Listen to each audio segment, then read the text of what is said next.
Hello, everyone. We are so excited that you are here with us, which is, for many, day 3 of our combined March on the Hill and Volunteer Leadership Conference, appropriately themed Community in Action. By joining us today, you are indeed taking action. You're showing up for all people with CF. You're showing up for the mission, and the mission is what we are most focused on as we look to the future. This week, those of you who participated in March on the Hill already took big actions. Because of your efforts, members of Congress are thinking more about how to shape the best policies for all people with cystic fibrosis. Your stories, your passion, and your courage to advocate for people with CF matters. So let's give everyone who participated in March on the Hill a big round of applause.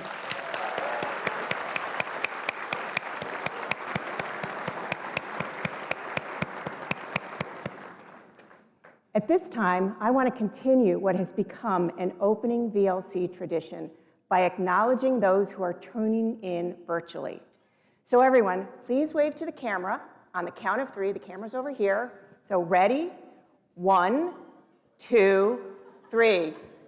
Hi. All right, great, thanks. I hope you all walk away freshly inspired after the next few days. We have an exceptionally strong program ahead, one that aligns with the season we find ourselves in today. I want to acknowledge that we have a few people with CF here in the room today, thanks to a recent update to the CF Foundation's event attendance policy. Yes.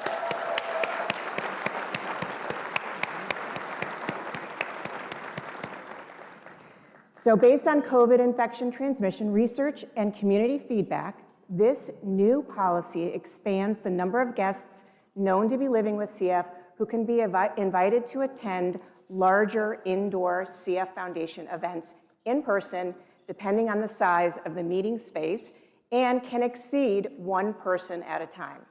So individuals with CF are still encouraged to self-identify and keep their distance from each other, but this update really does create more opportunities for inclusion. We're excited to welcome more people with CF here, key volunteer leaders who absolutely belong at this conference, whether they're joining us in person or virtually. This is just one example of how this is just not another VLC. We are at a pivotal inflection point at the Foundation. The healthcare landscape is evolving and changing, and our community is evolving, and the needs of our mission demand that we evolve with it. Change is not optional. It's essential to sustaining our progress and accelerating what's next. The decisions we make now will shape the future of this mission for years to come. We must be bold, and we must stay united in our ultimate goal to end cystic fibrosis. Yes, let's clap for that. As you will hear later today from our President and CEO, Dr. Michael Boyle, we are more focused than ever on sustaining the innovative research required to cure CF. This means aligning our resources to the most essential priorities and operating as efficiently as possible. We are committed to stewarding dollars wisely, and we want to equip our volunteers with the tools and support you need to amplify our message. And we are strengthening our programs so that we can go farther, faster, harnessing the extraordinary energy of the CF community to drive transformative change. I'm reminded of a quote by Coretta Scott King, who said, "The greatness of a community is most accurately measured by the compassionate actions of its members." And I cannot think of a more accurate description of what makes this community so great. It's the compassion that we have, not just for those we love who are living with CF, but also for each other. We stand united in our actions for those living with disease, and we always will. One more thing I want to remind you of. VLC is in many ways like a family reunion. It's a chance for us to be together, learn from each other, and reconnect. So while you are here, I hope that you each take time to bond with friends, old and new, as we enjoy the next 2 days together. And don't be afraid to mix it up. Move around the ballroom, throughout the conference, sit with someone new. I promise you, you'll be glad that you did. You'll come home with a new friend. Now, it's my pleasure to introduce someone who is helping to lead our organization and our mission forward.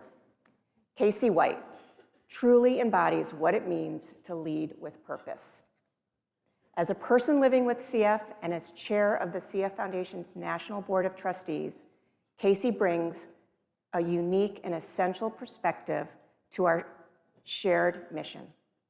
Her commitment to the CF Foundation runs deep. Over the years, she contributed in countless ways, including serving as the co-founder of the Rose Up fundraising campaign, an effort, yes, let's give that a round of applause.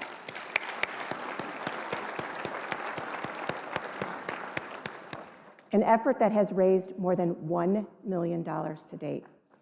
She is also an assistant instructor in applied positive psychology at the University of Pennsylvania. Of course, her most important role is mother to Mac and wife to Justin. So please join me in giving a very warm welcome to Casey White. Hello to my favorite community. It's so good to be with all of you this morning. It's wonderful to be with old friends and new friends, both here in this room and joining us online. I'm also thrilled to be joined by our president and CEO, Dr. Michael Boyle, and fellow members of the CF Foundation's Board of Trustees. Some of you here today have been part of this community for decades. Some of you are joining for the very first time. But what brings us together is something simple. We are a community of people who believe we can change what it means to live with cystic fibrosis. As we begin our time together, I want to take a moment to reflect on our first volunteer leader, whose legacy continues to shape this community in profound ways. Her name was Doris Tulcin. Doris was not simply a leader in the cystic fibrosis community. She was a co-founder of the Cystic Fibrosis Foundation.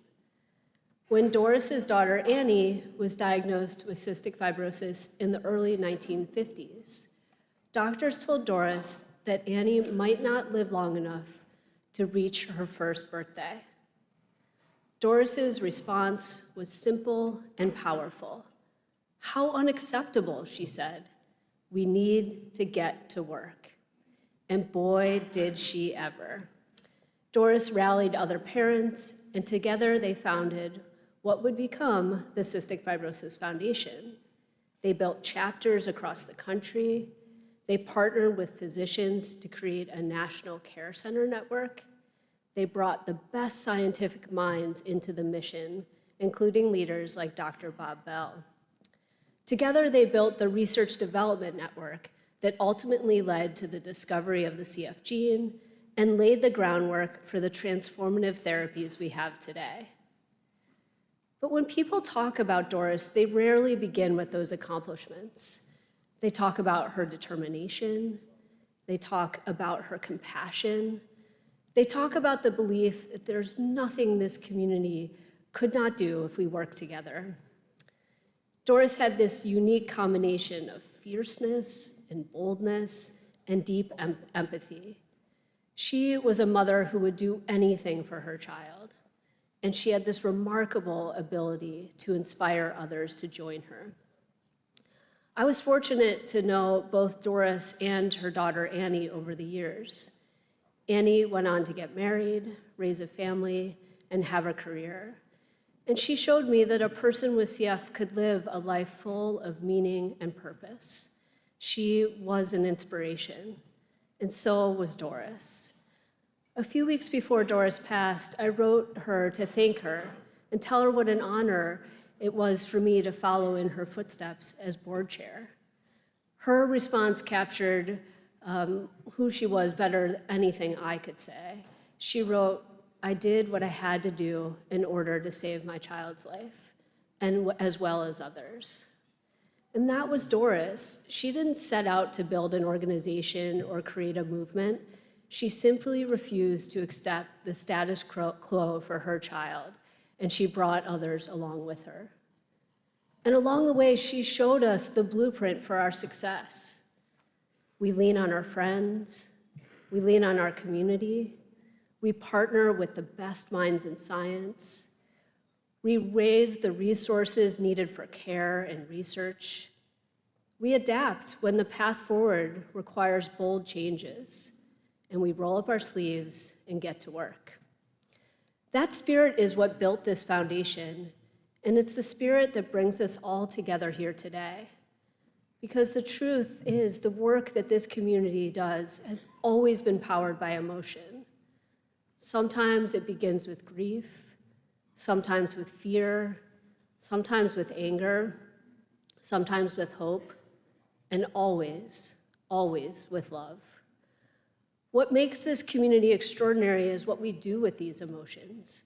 We turn them into action, grief into action, anger into action, hope into action, community in action. And the progress this community has achieved is extraordinary. And like many moments in our history, we find ourselves in a time that asks a lot of our CF community, because we know our work is not finished. And as Doris would say, that is unacceptable. There are still people with cystic fibrosis waiting for highly effective treatments. We need to find better ways to treat infections and other complications of this disease, not just in the lungs, but throughout the body. And as people with CF live longer, we must ensure that they have the specialized care they need as they age. This year has been a reminder of that for me personally. Like many people living with cystic fibrosis, I've faced some health challenges this year. I spent time on IV antibiotics, my lung function declined, and earlier this year, I had sinus surgery. Even on a modulator, living with CF takes constant care and determination. My health is currently stable, and I am deeply, deeply grateful for the treatments and care that exist today. But these experiences remind us that we have more work to do. We are all still waiting for more breakthroughs. Which brings us back to Doris. The work ahead of us is complex. It will take every single one of us to ensure that we have the resources we need to pursue the best science. But if the history of this foundation teaches us anything, it's that when this community comes together, extraordinary things happen. Extraordinary things will happen. And this is the legacy that Doris leaves with us. And this is what she calls us to do, to carry her legacy forward with urgency and determination, to keep doing what this community has always done, roll up our sleeves and get to work. Thank you for being here today, and thank you for believing in the work that we do together. We're so very grateful.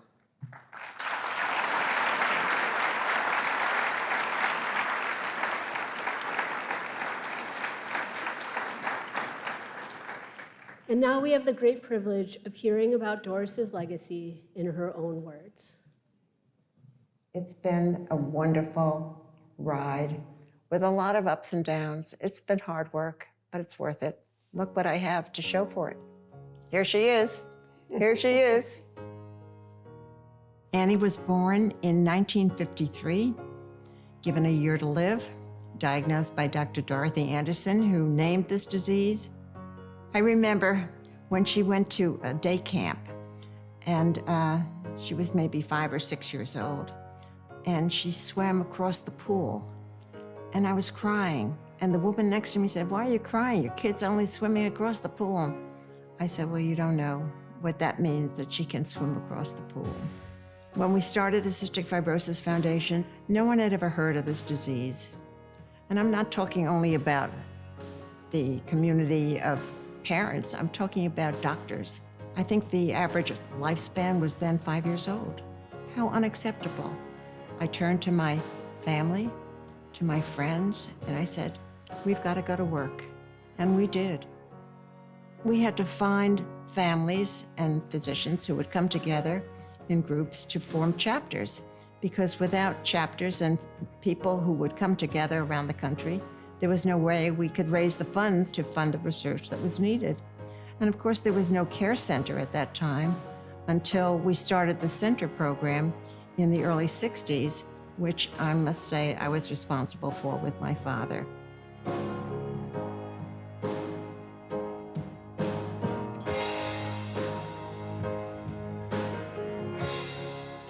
The Cystic Fibrosis Foundation has launched a major campaign, the Research Development Campaign. We're turning to you at this time to make a special effort with a special commitment to this research development program. We will turn on the brightest minds in the business to look at cystic fibrosis for maybe the very first time, and that must help. We know it will help.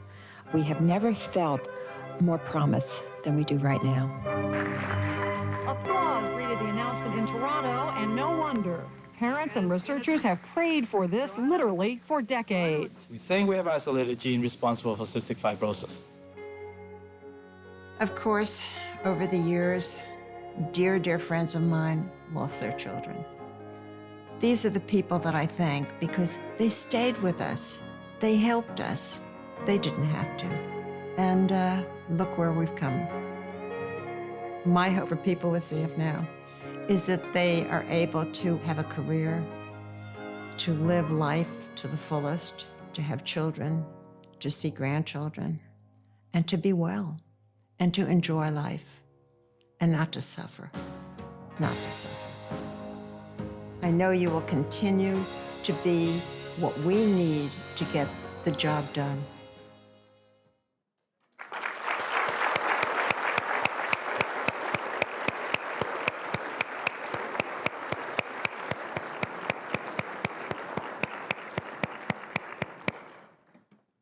Thank you, Doris.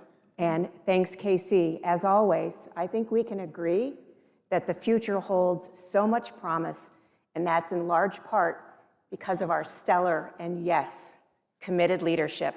We're grateful to you, all of you. Now, it's my great pleasure to tell you about two incredible individuals, this year's VLC co-chairs, Bobby Sims Jr. and Leila White.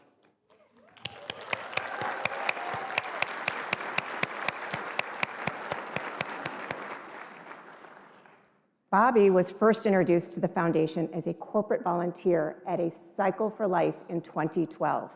He ultimately joined the chapter board, served multiple terms as board chair, and is a member of the National Volunteer Leadership Council. Bobby has spent 40 years with the HEB Grocery Stores Retail Support Center and has helped secure hundreds of thousands of dollars in sponsorship support. Beyond that, Bobby has served on just about every committee that they've got in South Texas. He's helped set up dozens of events and even once wore a Beauty and the Beast costume at an event. Who would like to see that?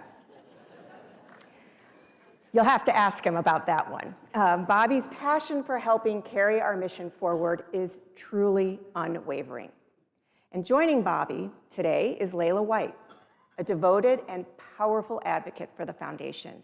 Inspired by a friend's son who was diagnosed with CF, Leila has become deeply involved both nationally and in Georgia, fundraising, mentoring, leading teams, and even hiking across the country to advance our mission.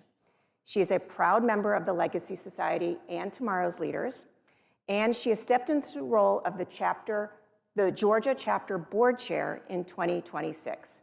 In her professional life as an enterprise account director at SiriusXM, she brings the same energy, passion, and leadership that make her such an extraordinary volunteer. While I could go on about how truly amazing this duo is, I know that you will get to see that firsthand for yourselves over the next 2 days. So Leila, Bobby, we're so grateful for your leadership of this conference and your steadfast dedication to all people living with CF. So please welcome to the stage your 2026 VLC co-chairs. Well, hello, VLC. Yes, hello. We've been anticipating this day since last year's VLC in San Antonio, my hometown, where our predecessors, Brian and Maureen, hosted an amazing conference It's so hard to believe a full year has gone by. Time is a crazy thing. I really couldn't agree with you more on that, Bobby. Thank you, Molly and Casey, and thanks to everyone here for traveling from across the country to join us. For those of you watching online, we're so glad that you've tuned in today. Before we share our story, though, we do have a few housekeeping items. Yeah, just a few. First, and it is important, if you need to use the facilities, leave the ballroom to the back, please. Please go to the back of the room and follow the signs and minimize distractions. Second, check out the volunteer lounge located right here in the Cornhouse Lounge. If you need a break and want to relax, that's the spot for you. And third, the VLC hashtag. Anytime you post anything, please use the hashtag CFFVLC. When you use this hashtag, your post will be featured on the social wall out in the foyer and online. And this is coming from a guy who had to create a Facebook account because I never use social media when I agreed to be the VLC co-chair. So if I can do it, anybody can do it. Very, very true story there. So, Bobby, but you've done a great job with the social media. I'm so proud of you. Thank you. Thank you. If you haven't done so already, use the QR code that is here to the side of us to download the app. Click on the event link in the email that we just emailed you earlier. It's the email address you use for registration. Please take a moment to explore the app when you can. There's a lot of really great information in the app and different connection opportunities. And this is also how you'll be able to participate in the Q&As at this conference. Bobby, did you download the app? I struggled, but I did download the app. I did download it. Okay. Anyway, thanks everyone again for being here. Now let's take a moment to acknowledge those who have actually led VLC before us. You can see their names here on the slide. The Volunteer Leadership Conference has grown into what it is today thanks to their commitment and contributions. You may have noticed that all of the past co-chairs are wearing host committee buttons, kind of like, well, like these. Like right this. Here.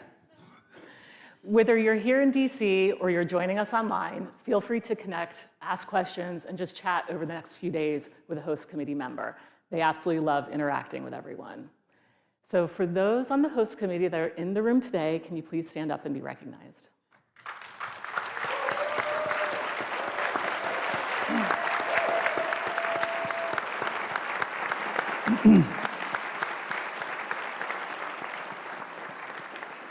Thank you so much for leading the way. Yes. Well, now it's time to talk a little about why we're here as your co-chairs and what the foundation's mission means to us. Right, Leila? Yes, it is. But why should we stand up here when we have these two comfy chairs right here? Let's take a seat. All right, sounds good. I feel like this is my Oprah moment. So Bobby, you're someone who did not have a direct connection to CF when you first showed up. How did you originally get involved and what drew you in? Well, I stepped in because I wanted to help a community fighting something incredibly tough, even though I didn't personally know someone with CF. The more I learned, the science, the stories, the families, the more I felt called to stay and help get to the next treatment. My first exposure to CF was a Cycle for Life event held by the South Texas chapter. Where are my Texas folks at?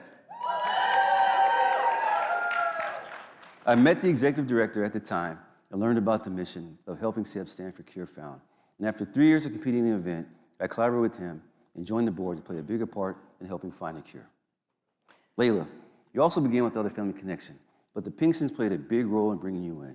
What was that first step into the CF community like for you? The Pinkstons, Melissa and JB, are some of my closest friends. Melissa and I met years ago when we both worked at Microsoft and became fast friends there. Their first child, Grayton, was diagnosed with CF through his newborn screening with no family history, a little over 10 years ago. We, and our friend group rolls really, really deep, immediately rallied around the family and found ways to help. The Pinkstons actually brought me to my first event, and I immediately felt surrounded by people who were passionate, hopeful, and fiercely committed. And speaking of first events, is there anyone here attending VLC for the first time? If so, raise your hands, yeah. I hear we have about 117 of you. So thank you so much for being here. That's truly amazing. So anyway, so at this event, I quickly realized that this was a community that I really wanted to be a part of. Not necessarily because of the personal connection, but because of the people themselves. And I'm looking at you, Georgia chapter over there. And I'm also looking at you, tomorrow's leaders from around the country. So, Bobby, you and I have discussed how one of your passions is bringing other people with no DNA connection into this work, like Takora, who eventually became a chapter board chair. Why is it so important to you to expand the community that way? Unfortunately, Takora couldn't be here today with us, but Takora is married to one of my best friends, and I know how passionate and willing she is to help her community. And even though she has no DNA connection, I knew she would bring grit, dedication, engagement, and she's a leader who would work hard for such a great cause. I believe the more people that join the cause, the better. It shows the power and pull of this community. Seeing, what can I say? Seeing people like Takora step in, lead, and bring in their whole selves proves that anyone can make a meaningful impact in this mission. I always talk about that sphere of influence, and that is just a prime example, but you're also selling yourself a little short on that sphere of influence, because what you've done with the tower climb and cycle, he has like over 200 people from his company that participate in those events, which is massive. Thank you, thank you, thank you. Leila, your journey has so many unexpected intersections. Reconnecting with your Microsoft colleagues, meeting families through hikes, how these connections shape what keeps you here. Yes, it's absolutely crazy. A few years after I started participating in events and getting to know people from literally around the country, I saw a post on Facebook. I'm learning still, I'm learning. From a different coworker, also from our time at Microsoft. He and his wife had just recently had twins, and one of them was diagnosed with CF. I reached out to him to connect, told him the story of how I had gotten involved, since we'd all worked at Microsoft together, and let him know about the amazing community he had just entered. Now, when I extreme hike for CF all around the country, Levi is also now part of my why. And shout out to Noah, Levi's dad, who is joining us online. So each of these connections made the mission even more personal. Suddenly, it wasn't just CF and Grayton. Take your time. It was Desi, it was Levi, Finley, Luke, Emily, Helen, Hayes, Sutton Grace, Gavin and Jake, and Chuck, and Ellie. Families I knew and friends I really cared about. I'd also be remiss if I didn't acknowledge those who I fight for in their memory. Courtney Urquhart, Matthew Dunn, Leanne Rittenbaum, and everyone's friend, Andy Lipman. You got this. Thank you.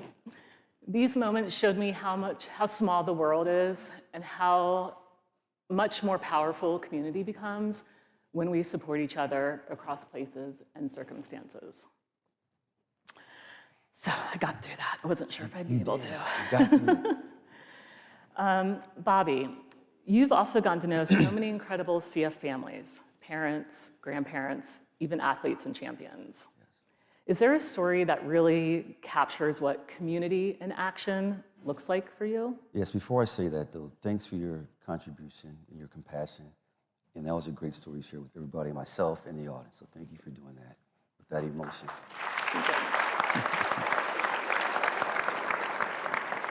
Yes, so one story that stands out to me is O.G. Harwell, a professional boxer. Back in 2017, after a 2-week stay in the hospital, doctors told him it was vital to his health that he get in shape physically. At the time, he was following a page on Instagram.